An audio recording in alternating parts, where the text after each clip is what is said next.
We are going to class 8 from ML Agrawal, exercise 11.2, question number 21. To supplementary angles. तो पहले हम supplementary angles के बारे में समझते हैं, फिर उसके बाद सॉल्व करेंगे। भाई सप्लीमेंट्री एंगल्स क्या होते हैं? जो स्ट्रेट लाइन पे दो एंगल को इंडिकेट करें, ये बात याद रखिएगा। अगर दो एंगल्स को आप ऐड करते हैं तो ही आप सप्लीमेंट्री एंगल्स कह सकते हैं। अगर इसमें हम एक और लाइन अगर यहाँ ड्रा कर दें तो सप्लीमेंट्री एंगल नहीं है, ये बात याद रखिएगा। ठीक है, सप्लीमेंट्री एंगल की प्रॉपर्टी होती है sum of two angles is 180 degree is called supplementary. अब यहाँ पे two supplementary angles differ by 50, अगर दोनों को डिफरेंट कर दें 50 होता है। तो चलिए सॉल्व करते हैं। भाई दोनों को ऐड, मान लीजिए एक x है और दूसरा क्या है y, ये मान लीजिए दो एंगल हैं x और y, इन दोनों को ऐड करेंगे कितना होगा 180। तो हमने लेट किया फर्स्ट एंगल, तो लेट फर्स्ट एंगल, क्योंकि इसमें दो ही एंगल होते हैं, दो से ज़्यादा नहीं हो सकते, तो फर्स्ट एंगल भी x। सो सेकेंड एंगल, तो भाई ये आपका सेकेंड है y, अब y तो हम नहीं ले सकते, वन वेरिएबल्स हैं, तो y को स्टॉप करके आप x को ट्रांसफ़र कर दीजिए। तो यहाँ पे लिख दीजिए 180 माइनस एक्स, राइट। अब ये आपका फर्स्ट एंगल हुआ और ये आपका सेकेंड एंगल हुआ। अब नेक्स्ट यहाँ पे दिया हुआ है differ by 50 according to the question difference between them 50। तो चलिए माइनस कर देते हैं। तो 180 माइनस एक्स, ये आपका second, minus first X is equal to 50। Solve करते हैं तो माइनस एक्स माइनस 2x, 180 को ट्रांसफ़र कर दीजिए, minus 180। So minus 2x is equal to 180 में से 50 माइनस करेंगे तो माइनस 130, ये आपका कैंसिल हुआ। ठीक है, so x is equal to 130 upon 2, 2 6 जा 12, 1 रिमाइंडर, 2 5 जा 10। सो x इज इक्वल टू 65। तो x की वैल्यू आई यानी फर्स्ट एंगल, तो यहाँ पे हम शो कर सकते हैं, so first angle B 65 and second angle क्या है 180 माइनस एक्स, तो 180 माइनस 65, माइनस कर दें 10 माइनस 5 5 और 7 माइनस 6 1, 115। तो ये 115 आपका सेकेंड एंगल आया। ओके, ये आंसर हुआ, फर्स्ट 65 और दूसरा 115। Now question number 22, if the angle B A triangle are in the ratio. और हमने आपको कई बार बता चुके हैं कि बहुत सारे वीडियो में कि रेशियो अगर दिया हो तो आप तुरंत सबसे पहले आप उसे ही लिख लें। कैसे? लेट द रेशियो ऑफ, सबसे पहले आप स्टेप ये लिख दें, लेट द रेशियो ऑफ। अब आप यहाँ देखिए एज की बात है या किसी रेक्टेंगल की बात है या ट्रायंगल है, कोई भी मैटर हो, आप फिर उसे लिख दीजिए। एंगल ऑफ ट्रायंगल है तो आप यहाँ लिख दीजिए ऑफ एंगल ऑफ ट्रायंगल। ठीक है, आर, और उस रेशियो को तोड़ दीजिए आप एक्स फॉर्म पे, 5x 6x एंड 7x। अगर और इसे बेस्ट करना चाहते हैं तो आप लिख सकते हैं let the ratio of x, उसके बाद आप इसे लिख सकते हैं, और यहाँ से भी स्टार्ट करेंगे तो भी कोई प्रॉब्लम नहीं है। अब देखिए ट्रायंगल की बात है, तो भाई ट्रायंगल में 3 ही एंगल होते हैं, राइट। अब फर्स्ट एंगल 5x है, दूसरा 6x है और थर्ड 7x है। तो हम क्या जानते हैं ट्रायंगल के बारे में? We know that sum of all angles in triangle is 180 degree. भाई यही तो जानते हैं, तो चलिए सभी को ऐड कर देते हैं। So 5x 6x 7x equal to 180, 7 6 13 5 18, so 18x equal to 180। So x equal to 180 upon 18, 18 1 जा 18, यानी x की वैल्यू आ गई 10। तो चलिए सभी एंगल्स को फाइंड कर लेते हैं। सो फर्स्ट एंगल हमारे पास क्या था 5x, तो 5 इंटू 10 50 डिग्री। सेकेंड एंगल यहाँ पे 6x है तो 6 into 10 60 degree, and third angle 7x तो 7 इंटू 10, अरे ये तो कॉन्स्टिट्यूटिव हो गया 70 डिग्री, और ये आपका आंसर हुआ। Now question number 23, two equal side of isosceles triangle. अब आइसोसेलेस की प्रॉपर्टी क्या होती है, which have two sides are equal. मान लीजिए ए बी और C, A B equal to A C, दो इक्वल साइड है। अब फर्स्ट आपको दे दिया है 3x माइनस 1 और दूसरा दिया है 2x प्लस 2 और थर्ड साइड आपका है 2x। चलिए अच्छी बात है, और सभी के हमको क्या फाइंड करना है वैल्यू, और साथ में ये भी बताना है पैरामीटर ऑफ ट्रायंगल। ठीक है भाई, पैरामीटर भी बता देंगे। अब इक्वल साइड्स, तो चलिए सॉल्व करते हैं। तो सबसे पहले हमारे पास टू इक्वल साइड्स दिए हुए हैं, तो सबसे पहले हम लिख लेते हैं टू इक्वल साइड्स आर, कौन कौन से हैं, A B and A C. A B and A C which length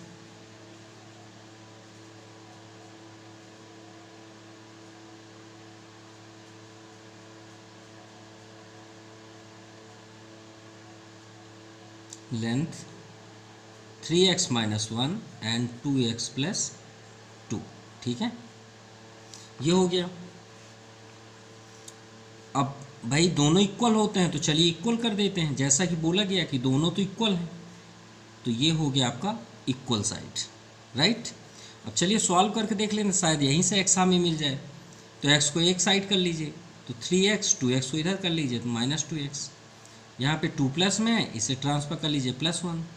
so 3x minus 2x, x equal to 3। अरे ये तो आंसर आ गया। अब x की वैल्यू 3 तो सभी में रख दीजिए, आपका सभी के आंसर आ जाएंगे। चलिए यहीं पे कर लेते हैं। ए बी, भाई हमारे पास ए बी क्या है, 3x माइनस 1, x की वैल्यू 3, तो 3 इंटू 3 माइनस 1, तो 3 3 जा 9 माइनस 1 8। चलिए 8 यूनिट आया आपका ए बी की वैल्यू।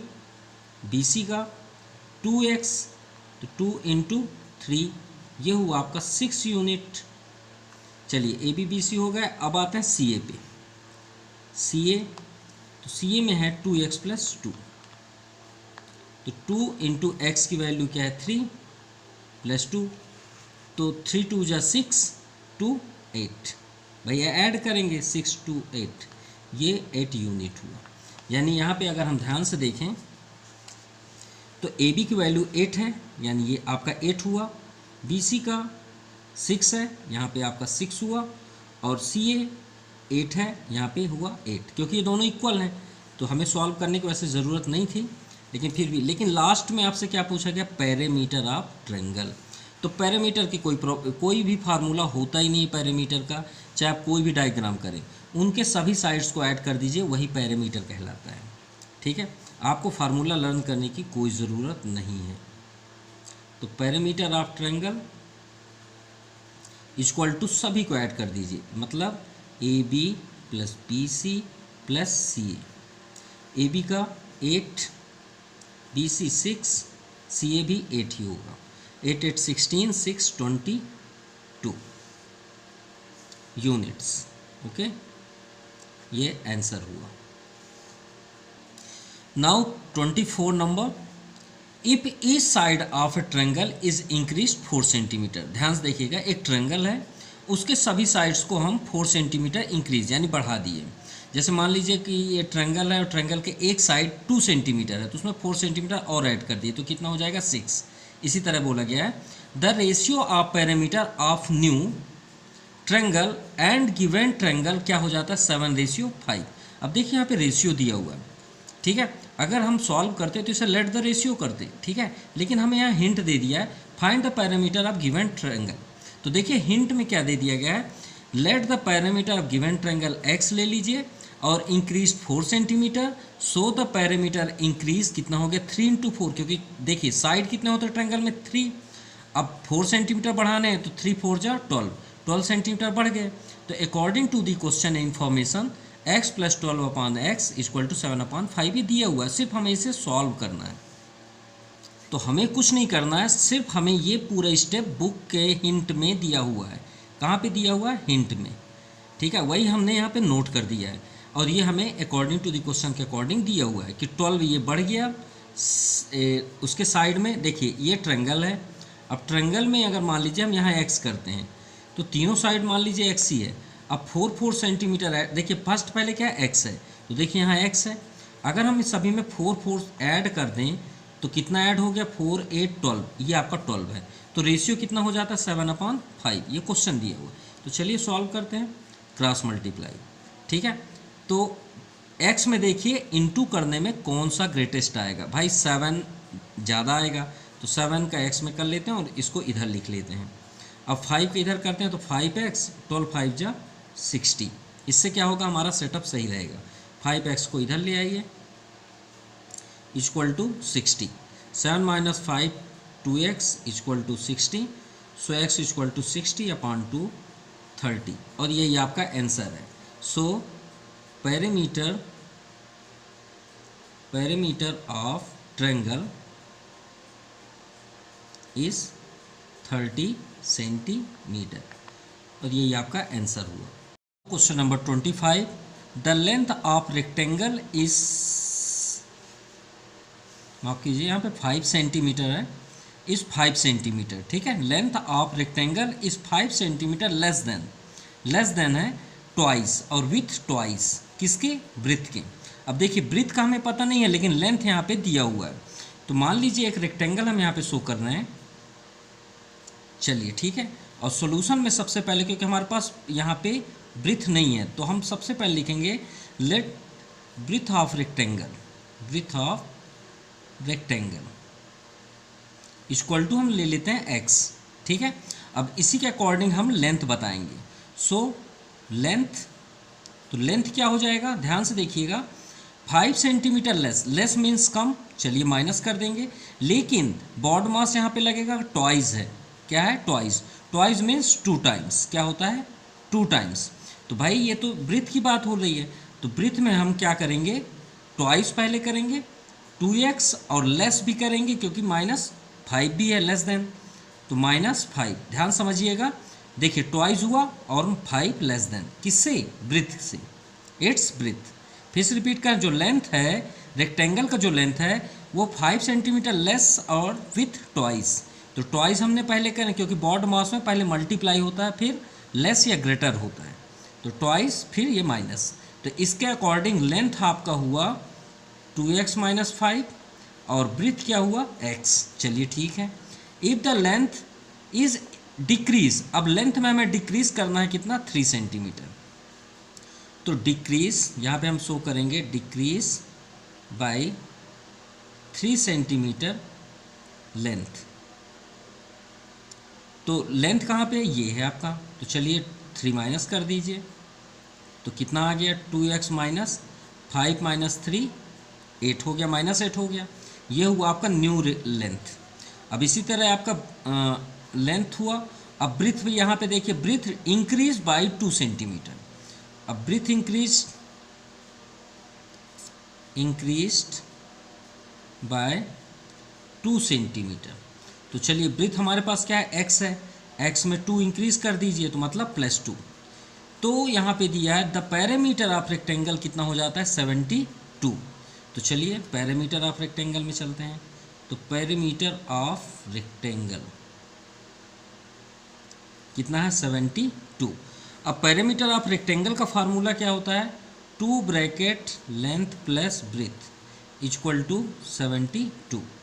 तो भाई लेंथ क्या है हमारे पास, तो देखते हैं लेंथ ये है 2x - 8, यहाँ पे शो कर देते हैं, प्लस ब्रेथ क्या है x + 2 इंक्रीज्ड वाला equal to 72।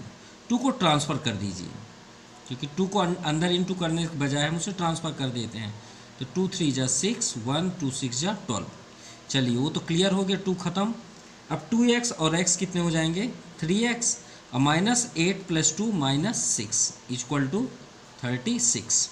So 3x equal to 36, और ये 6 इधर आएगा तो +6। सो x इक्वल टू क्या हो जाएगा 36 और 6 42/3, तो 3 1 जा 3, 1 रिमाइंडर, 3 4 जा 12, यानी x की वैल्यू क्या आ गई 40। चलिए अब वैल्यू पुट कर देते हैं जिससे हमें लेंथ और ब्रीथ मिल जाए। इंक्रीज और डिक्रीज में नहीं रखेंगे क्योंकि इंक्रीज और डिक्रीज तो क्वेश्चन दिया हुआ है। तो ब्रीथ कितना हो गया आपका 14। तो आप यहाँ पे लिखेंगे ब्रीथ ऑफ रेक्टेंगल। भाई ब्रीथ ऑफ रेक्टेंगल तो हमने एक्स किया था, तो ये हो गया आपका 14। Okay 14 centimetre. तो लेंथ ऑफ रेक्टेंगल, तो लेंथ हमारे पास यहाँ क्या था 2x माइनस 5। चलिए रख लेते हैं 2x minus 5।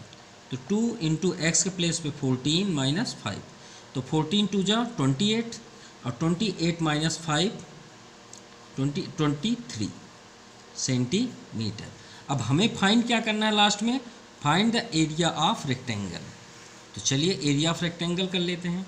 Now area of rectangle क्या होता है, लेंथ इंटू ब्रेथ। तो लेंथ क्या है भाई हमारे पास यहाँ पे 23 इंटू 14। ओके सो इंटू करने पे कितना आ जाएगा 322 सेंटीमीटर। और क्या निकाल रहे हैं हम, एरिया, इसलिए यहाँ पे स्क्वायर जरूर लिखिएगा। ये आपका आंसर हुआ। Question number 26, a rectangle is 10 centimetre long. चलिए पहले रेक्टेंगल ही बना लेते हैं। ये हुआ आपका रेक्टेंगल, ठीक है, 10 सेंटीमीटर लॉन्ग है एंड वाइड 8 सेंटीमीटर। क्लियर, चलिए ये तो हो गया। When each side is increased, अब देखिए दोनों में हमको इंक्रीज करना है क्या, एक्स, जैसे हमने लास्ट क्वेश्चन पे किया। अब 10 में अगर हम एक्स इंक्रीज करेंगे तो क्या हो जाएगा 10 प्लस एक्स। 8 में हम ऐड करें तो 8 प्लस एक्स। तो इट्स पैरामीटर इज डबल, तो पैरामीटर डबल हो जाता है। अरे भाई पैरामीटर है कहाँ, तो चलिए पहले सॉल्व करते हैं। तो यहाँ पे आपको दिया हुआ है लॉन्ग, तो लिख लेंगे पहले length of rectangle equal to 10 centimetre. Okay, breadth of rectangle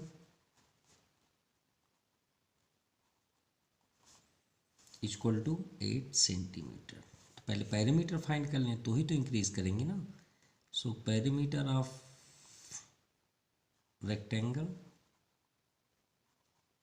formula 2 bracket length plus breath. तो 10 at 18, 2 इंटू 18 मीन्स 36 सेंटीमीटर। अब चलिए अकॉर्डिंग टू क्वेश्चन पे बात करते हैं। अब यहाँ बोला गया इंक्रीज करें दोनों में, तो इंक्रीज क्या करना है हमें, लेंथ और ब्रेथ में X, increase X in length and breadth, then parameter is doubled,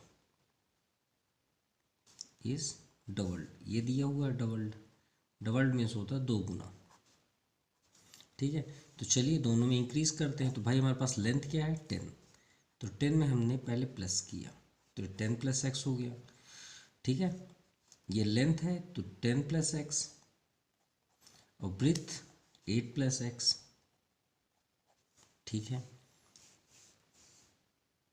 तो पैरामीटर में डबल होता है, तो भाई पैरामीटर का फार्मूला क्या होता है, पैरामीटर का फार्मूला होता है 2 ब्रैकेट लेंथ प्लस ब्रेथ। तो 2 ब्रैकेट, ये आपका लेंथ ही है, प्लस ब्रेथ भी कर लेते हैं, 8 plus X is equal to, भाई पैरामीटर कितना है 36, तो 36 को भी डबल कर दीजिए। तो 36 को हमने ये 2 गुना कर दिया, और ये तो फार्मूले का है। तो एक काम करते हैं 2 को ट्रांसफ़र कर देते हैं, इनटू करने की तो ज़रूरत है नहीं कि अंदर करें। तो 10 और 8 18 प्लस एक्स, और एक्स ऐड करेंगे तो 2x, और ये 2 को ट्रांसफ़र कर दीजिए, तो 2 से 2 भी कैंसिल हो गया। अब यहाँ पे देखते हैं 2x equal to 36 minus 18 transfer हो गया। सो x 18 2 जा 36 होता तो 18 ही होगा अपॉन 2 9 जा 18। सो x की वैल्यू क्या आ गई 9, और फर्स्ट हमें आंसर फाइंड हो गया, ये दिया find the value of x। चलिए x तो हो गया, अब हमें एरिया ऑफ रेक्टेंगल फाइंड करना है। ठीक है, जो इंक्रीज हुआ है, तो इंक्रीज से पहले तो हमें यहाँ पे ये फाइंड करना पड़ेगा कि लेंथ और ब्रेथ क्या होंगे। भाई ये लेंथ तो आपके मतलब जो आपके पहले दिए थे इंक्रीज का हमें एरिया फाइंड करना है। तो न्यू लेंथ क्या हो जाएगा आपका 10 + x था, तो 10 + x की वैल्यू 9, तो कितना हो गया लेंथ 19। और ब्रेथ है आपका 8 + x, तो 8 + 9 = 17। क्लियर। तो अब हो जाएगा area of rectangle, area of new rectangle कर सकते हैं रेक्टेंगल। तो भाई फार्मूला क्या होता है लेंथ इंटू ब्रेथ, तो 19 × 17, तो कितना आ जाएगा 323 सेंटीमीटर स्क्वायर, क्योंकि आप एरिया फाइंड कर रहे हैं। ये बात याद रखिएगा, एरिया अगर फाइंड करेंगे तो स्क्वायर कंपलसरी है। Now question number 27, A steamer goes down stream and covers the distance between 2 ports in 5 hours. ठीक है, एक स्टीमर मतलब जो नाव चलाने वाला है वो गोज टू डाउन स्ट्रीम। देखिए आपको इस क्वेश्चन से पहले हम बेसिक कॉन्सेप्ट क्लियर कर देते हैं। मान लीजिए वाटर है, सी वाटर, ठीक है। अब यहाँ पे एक बोट है, ये मान लीजिए एक बोट है, ठीक है। अब पानी का जो बहाव है अगर इसी साइड है, उसी साइड जिधर वो नाव चल रही है या बोट चल रही है, ठीक है तो अगर उसी साइड चल रही है उसी डायरेक्शन पे, तो उसे हम क्या बोलते हैं डाउन स्ट्रीम। क्या बोलते हैं डाउन स्ट्रीम। अब मान लीजिए इस साइड बह रहा है, अब मान लीजिए बह ही रहा है। अब एक नाव इसमें एक ही है, लेकिन हम एक एग्जांपल में बता रहे हैं। मान लीजिए ये नाव, अब ये वाटर तो इधर हो रही है, इधर फ्लो हो रही है। अगर इस डायरेक्शन से इस साइड वो चले नाव, ये बोट इधर चले, तो श्योर है कि उसे चलने में थोड़ा सा प्रॉब्लम होगा, तो इसे हम क्या बोलते हैं अप स्ट्रीम। ये बात याद रखिएगा। अगर पानी के बहाव की ही साइड बह रही है नाव या बोट, तो डाउन स्ट्रीम कहलाएगा। अगर वाटर के विपरीत, यानी वाटर जिधर फ्लो हो रही है उसके विपरीत अगर कोई नाव चल रही है, तो उसे हम अप स्ट्रीम बोलते हैं। ठीक है, अब देखिए और समझ में आएगा आपको। ए स्ट्रीमर गोज डाउन स्ट्रीम, तो भाई वो उसी डायरेक्शन पे जा रहा है। And cover the distance between 2 port, मतलब पोर्ट मीन्स होता है जगह, बंदरगाह जिसको बोलते हैं, जहाँ पे वाटर का वो होता है स्टोरेज, है ना, मतलब कि यहाँ से यहाँ जैसे चलना, उसे 2 पोर्ट्स बोलते हैं। ये मान लीजिए ए है और ये बी। अगर वो डाउन स्ट्रीम, मान लीजिए पानी बहाव इसी साइड है, तो जब इधर चलती है तो कितने घंटे पहुँच जाती है 5 आवर्स में। तो ठीक है, while its cover the same distance. अब देखिए इधर मान लीजिए पानी का बहाव इसी साइड है, तो उसे 5 घंटे लगे इस साइड जाने में, 5 आवर्स। और जब उसके अपोजिट डायरेक्शन बी से जब रिटर्न हुई, देखिए लिखा है and same distance up stream हमने बताया ना वाटर के जस्ट अपोजिट, तो उसे 6 आवर्स यानी 1 घंटे ज़्यादा लगे ना। यहाँ पे 1 घंटे ज़्यादा क्यों लगे, क्योंकि वाटर से भी अपना जो स्पीड है उससे कम हो जा रहा है। If the speed of stream 1 km/h, यदि स्ट्रीम यानी पानी का बहाव 1 km/h है, तो find the speed of streamer, जो मतलब स्ट्रीमर है उसका स्पीड हमें फाइंड करना है इन स्टिल वाटर। किसमें स्टिल वाटर, मान लीजिए शांत वाटर है, पानी में कोई हलचल नहीं है, तो उसका भी हमें स्पीड बताना और डिस्टेंस बताना, दोनों के बीच कितना डिस्टेंस है। तो चलिए सॉल्यूशन करते हैं। तो सबसे पहले हम तो स्टिल वाटर पे ही चलेंगे। Let the speed of streamer in still water be X ले लेते हैं। ठीक, अब हम ले लेते हैं यहाँ पे गिवन तो हमें ऑलरेडी है कि उसकी स्पीड कितनी है 1 km/h। तो स्पीड ऑफ स्ट्रीम कितना है 1 km/h। चलिए ठीक है, ये तो क्लियर हो गया। अब आते हैं speed of stream down stream. देखिए अप स्ट्रीम और डाउन स्ट्रीम के हम यहाँ पे वर्क करेंगे। तो वर्क करते हैं पहले स्पीड ऑफ डाउन स्ट्रीम। अभी बताइए जनरली मान लीजिए इसकी स्पीड कितनी है, जब स्टिल वाटर पे है तो x। अब उसी डायरेक्शन पे बहेगी, ये चलेगी, तो श्योर है कि उस स्पीड में और ज़्यादा होगा वर्क। मान लीजिए आप क्रिकेट खेल रहे हैं, अगर हवा का बहाव उसी डायरेक्शन पे है जिस डायरेक्शन में आपने सिक्स किया है ना, कोई या बैट्समैन ने सिक्स मारा, तो वो थोड़ा और दूर जाके गिरती है। लेकिन अगर हवा का फ्लो के विपरीत अगर कोई सिक्स मारे तो पता चला वो बाउंड्री में भी नहीं जाती, वो हवा उसे अंदर कर देती है। वही बात है, अगर डाउन स्ट्रीम साइड जाएगी तो एक्स है, तो एक्स में वो 1 क्या हो जाएगा, ऐड हो जाएगा, राइट। उसकी स्पीड में एक 1 किलोमीटर और ऐड हो जाएगा। अगर हम अप स्ट्रीम की बात करें तो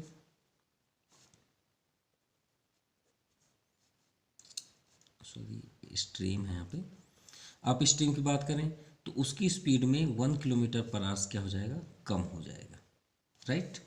अब हम यहाँ पे बात करते हैं, हमें डिस्टेंस फाइंड भी करना है ना। तो डिस्टेंस के लिए पहले डिस्टेंस को यहाँ पे शो करने से पहले हम आपको बता दें स्पीड का फार्मूला क्या होता है, equal to distance upon time. अगर हम डिस्टेंस नहीं फाइंड करें तो क्रॉस मल्टीप्लाई कर दीजिए, तो 1 में डिस्टेंस का, तो distance equal to speed into time, यही फार्मूला होता है। तो चलिए डिस्टेंस का यहाँ पे करते हैं 1 बाई 1, है ना। तो distance covered by down stream. अब देखिए यहाँ पे क्या फार्मूला है डिस्टेंस का, स्पीड इनटू टाइम। तो स्पीड हो गया ना डाउन स्ट्रीम का, क्या है, x+1, ठीक है। और टाइम क्या है आपके डाउन स्ट्रीम का, तो आप देख सकते हैं यहाँ पे 5 आवर्स, तो इनटू 5, ओके। अब डिस्टेंस को किससे डिनोट करते हैं, किलोमीटर से, तो यहाँ पे आप किलोमीटर बस लिखेंगे। अब same distance covered by up stream, तो अप स्ट्रीम का क्या है x-1। अब वो 6 आवर्स लेती है, तो 6 kilometre per hours, sorry 6 kilometre only. अब बात करते हैं अकॉर्डिंग टू द क्वेश्चन, जैसे आगे भी दिया हुआ है। तो इनकी जो डिस्टेंस है वो इक्वली है, देखिए एक पॉइंट से चल रही है बी तक जा रही है, और बी से जब चल रही है तो ए तक आ रही है, तो डिस्टेंस इक्वल हुए ना दोनों के, ए से बी और बी से ए।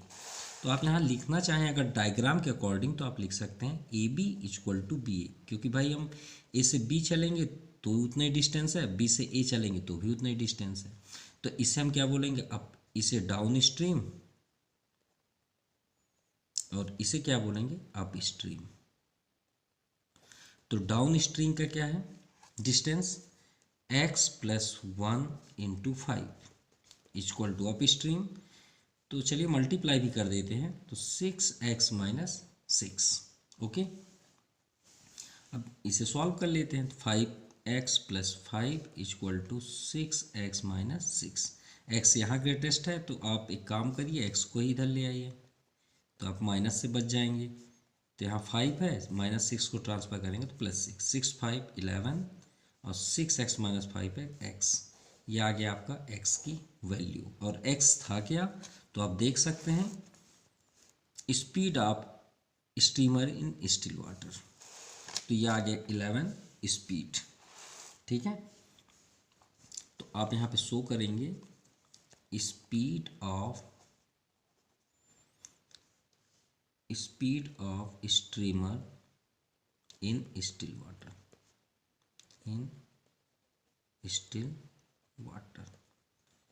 x equal to 11 kilometre per hours, ये हो गया। अब हम बात करेंगे डिस्टेंस, दोनों के बीच डिस्टेंस कितना है। तो डिस्टेंस का फार्मूला तो यहाँ पे हम शो कर देते हैं, डिस्टेंस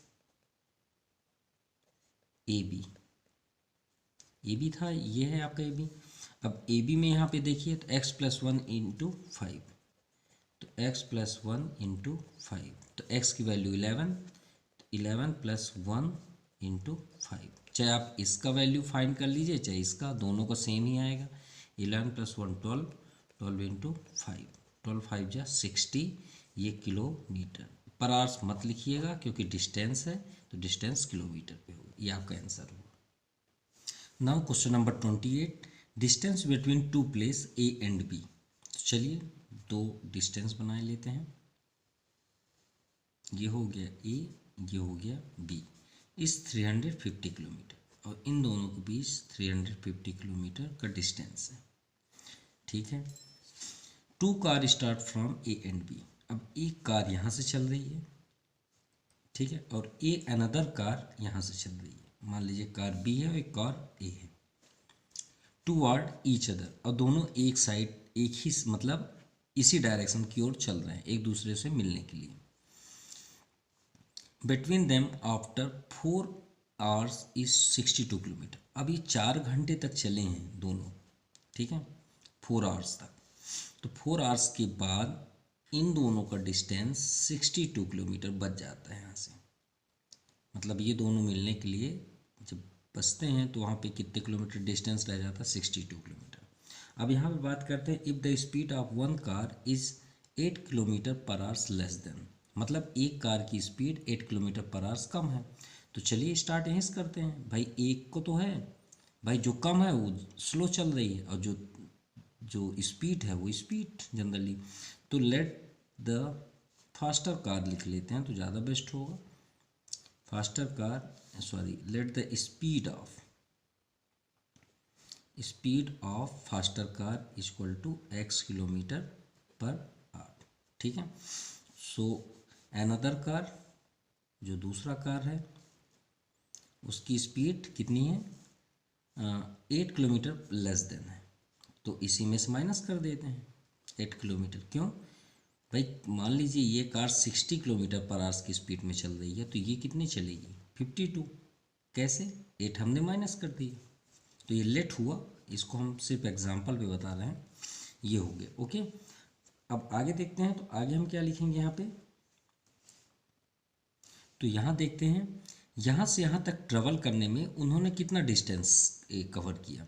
तो डिस्टेंस का फार्मूला भी हमने लास्ट क्वेश्चन में बताया, डिस्टेंस इक्वल टू क्या होता है, स्पीड इनटू टाइम, राइट, ये फार्मूला होता है।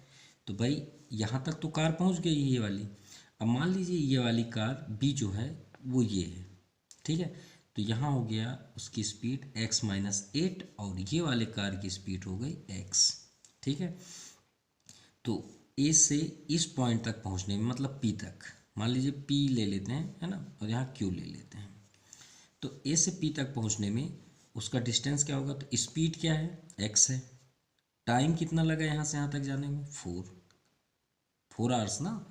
तो भाई ए के लिए यहाँ पे क्या हो जाएगा, A P equal to 4 into X means 4x। ये हुआ उसका डिस्टेंस यहाँ से यहाँ तक ट्रेवल करने में। ठीक है, अब बी से क्यू देखते हैं, तो बी से क्यू में स्पीड x-8 और टाइम 4 आवर्स। तो इसे भी हम सॉल्व कर लेते हैं, तो 4x-32। अब पी क्यू 60 है, 62 किलोमीटर, है ना, यहाँ पे है। भाई इसका तो कुछ है नहीं, ये तो जनरली किलोमीटर पे है। तो अगर हम इन तीनों को ऐड कर दें तो कितना हो जाएगा, ए बी हो जाएगा। ठीक है, यानी यहाँ पे अगर हम वर्क करें कि ए पी, ये ध्यान से देखिएगा, A P plus P Q plus Q B, अगर हम कर दें तो क्या हो जाएगा, ए बी हो जाएगा टोटल, वो पूरी लाइन ए बी कहलाएगी। अब ए बी की वैल्यू कितनी है, 350। ठीक है, और ये तो सभी किलोमीटर में, क्योंकि हम डिस्टेंस है ये। तो ए पी की value 4x, P Q 62 and B Q 4x-32। चलिए अब सॉल्व कर लेते हैं। 4 4 8x एंड यहाँ पे माइनस कर देंगे तो 2 - 2 0, 6 - 3 3, 350। So 8x equal to 350 - 30। So x equal to 50 - 30 20, 320 हो जाएगा अपॉन 8। 8 4 जा 32, 40। यानी x जो फास्टर स्पीड है उसकी स्पीड कितनी आई, x किलोमीटर पर आवर्स। ये आपका आंसर हुआ। क्यों, क्योंकि x ही तो हमें फाइंड करना था faster car. So speed of faster car is 40 kilometre per hours and speed of car B भी लिख सकते हैं, स्लोवर तो नहीं लिख सकते भाई, क्योंकि वो तो उसकी स्पीड कम रीज़न के कारण हो रही है ना। तो 8 माइनस कर देंगे क्योंकि x माइनस 8 था, तो ये हो गया आपका 32 किलोमीटर पर आवर। यह आपका आंसर हुआ। So this exercise complete. Thank you, have a nice day.